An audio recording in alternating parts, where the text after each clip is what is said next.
This is Chris Potter, and I'm here today with Brooklyn Dodger star from the 1940s, Eddie Basinski. Eddie's going to be here telling us a story about how he made it from amateur ball in Buffalo, New York, all the way to the big leagues. Ed, why don't you share us a story? Thank you. I've always felt so good about this story because I love the game of baseball, worked at it very hard, practiced with guys like Warren Spahn and Wally Chipple, guys that made it, Carl Drew, Sibby Sisti, a lot of these guys in Buffalo. But I loved the game for itself because I was trying to prove that I could do something more than just being a violin player. And I almost died from scarlet fever when I was 4 years old. Really? And it affected my eyesight. My eyesight was 2800, and that's the reason I had to wear glasses. But let's get to the story. I practiced real hard every day at Houghton Park. This is a city park in Buffalo. And one of my co-practicers was Warren Spahn, one of the greatest left-hand pitchers in baseball. So he inspired me, and I finally, after years of playing in the city leagues in Buffalo, the AA league, which they had B leagues, A leagues, C leagues, and B leagues, but they had a AA league, so the best ball players were in that league. And we had an all-star team, and we were challenged by a team in Oil City, Pennsylvania. They thought they were the greatest team ever assembled amateurs in the history of the game. They had won 19 straight games, had beaten some of the colored Harlem teams, Satchel Paige and some of those guys that were great. And so they were riding high. So they challenged us to a game, but we had to go to Oil City, Pennsylvania to play the game. This turned out to be the door that opened my career in baseball, because we went down there, and in that game we beat them 9-1.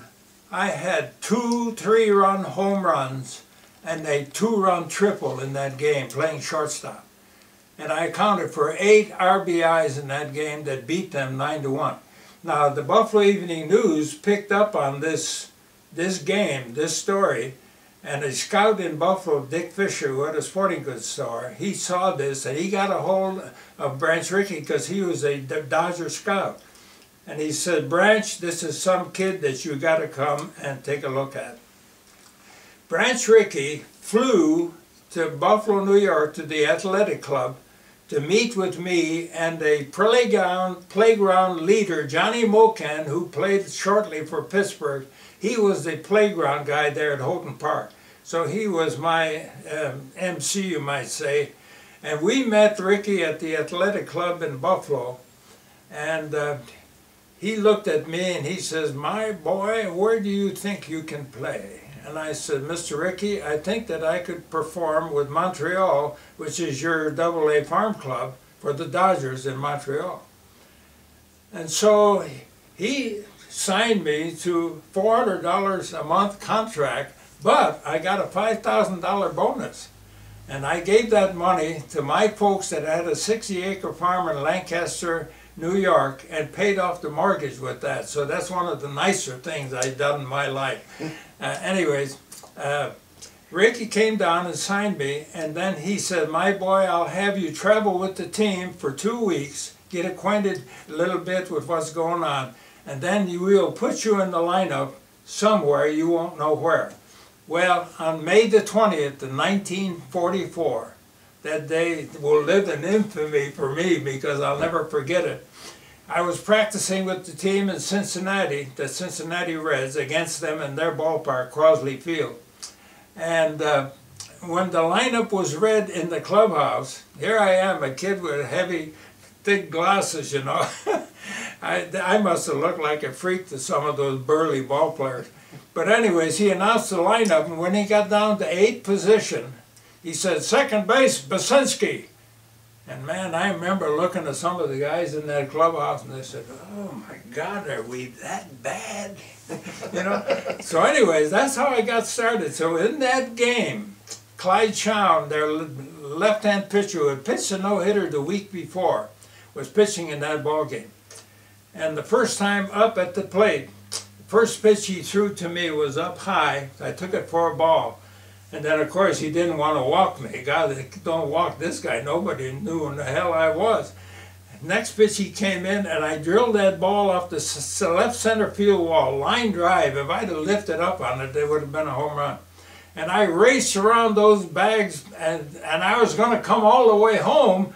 DeRocher, who was the manager, coach at third base, tackled me because they'd have thrown me out on the relay coming into the plate. But in my experience, when you play in amateur baseball, there are no fences. When you hit a ball that deep to left center, it goes and goes and goes. It's a home run. So anyways, I crawled back to third base, and he looked at me. He said, "Didn't you see the sign?" I said, "What sign?"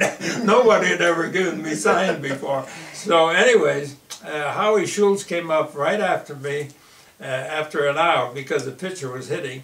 And he hit a home run. We beat him 6-1 in that game. I played second base. We made a double play. I handled 7 chances without, an error and so forth. Man, this was a dream come true. I mean, I was so filled up with what I had done, from where I'd come from, that I was ready to go home. But unfortunately, the season goes on. Ready to call it quits then, so huh? Anyway. And it's just amazing. So apparently, believe it or not, Ripley picked up on it, and they, in their national publication, stated this was a 10 million to 1 achievement odds, that this kid coming from Buffalo in amateur leagues with no experience whatsoever, not only hits a triple the first time up, but helps to win the ball game, and he's in the major leagues. So 10 million to 1 odds. Yeah. Making it from amateur ball to the major leagues. Yeah. You got a better chance of winning the lottery.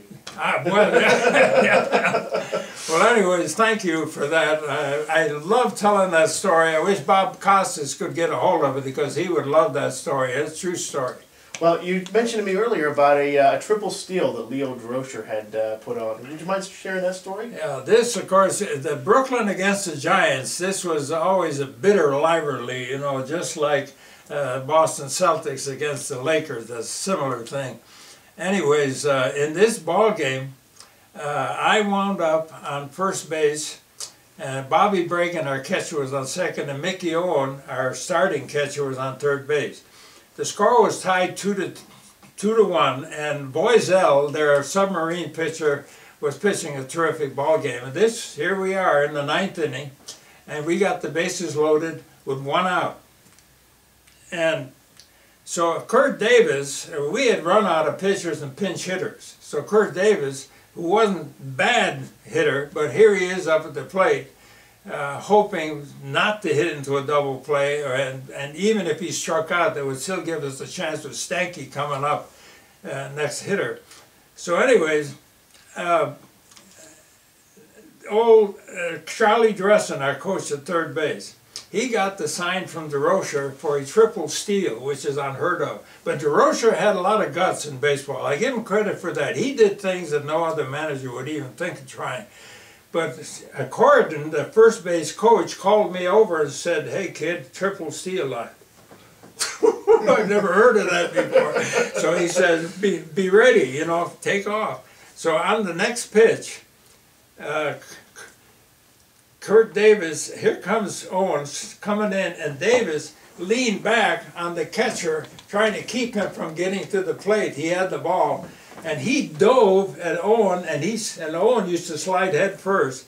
And the umpire, and all that dust and everything, called him safe. So now it was 2-2. We had a tie score, and they argued. They got into a horrible argument. This whole bunch of people moved between home plate and the pitcher's mound, and they're yelling and screaming and arguing, and their catcher still had the ball in his hands, but he's away about 12, 15 feet away from home plate. So here comes Bragan, who is a very slow runner. I mean, he reminds me of that commercial, L-A-V-A, L-A-V-A. That's the way he used to run. But anyway, he's coming in, and the pitcher, Boisel, with the catcher, his back to Bud, saw him, and he pushed the catcher, and the catcher was stumbling with the ball and dove at Bregan and tagged him out for out number 2. Nobody called time. That's the amazing thing. Nobody called time out. Usually they do. So anyways, here I'm coming around third base, and I'm looking, addressing the coach, and he's giving me the go for it. And man, I just I slid way over to the right, reached out with my left hand, caught the plate, called me, say, we win the ball game 3-2, and they're still out there arguing about that second. And it was a fantastic deal. The crowd just went absolutely cuckoo, but I've never heard of a triple steal, successful triple steal, but DeRocher had the guts to call it. So. I haven't heard that either. Danny, thank you for sharing those 2 stories. You mentioned one other story as well about the unassisted first base with single. I did this in the PCL, in the Coast League, and I loved the Coast League. Terrific. Everything about it was fantastic. That's why the majors moved out here. They found out about how wonderful it was. But anyway, Casey Stengel, who before he went to the Yankees was the manager, of course, later of the New York Yankees, but he won the pennant that year with the Oakland Acorns that year in 1948. And so Nick Etten, who played for the Yankees, who was now at Oakland, left-hand hitter, and Jack Salveson, who was our right-hand pitcher, a good pitcher, Mickey Rocco was on first base, and he fired the ball in, and Rocco, or Nick Etten, hit a line shot to my left. I was playing him to pull. I dove for the ball, and on one hop, I snared it in the glove. And when I scrambled to get up, Mickey Rocco, who dove for the line drive, he was off of first base. Salveson forgot to cover first base.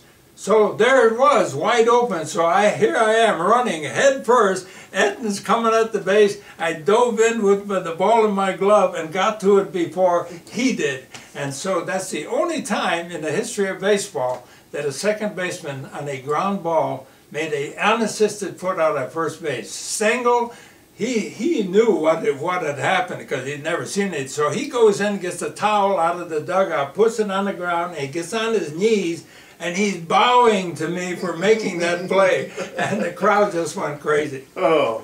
Eddie, well, I appreciate the stories. Thank you very much. Oh, you bet. This is Chris Potter, and if you want to obtain any more information regarding Eddie Basinski, star of Brooklyn Dodgers from the 1947, please visit our website at www.chrispottersports.com. Thank you, and take care. Yeah, thank you so much.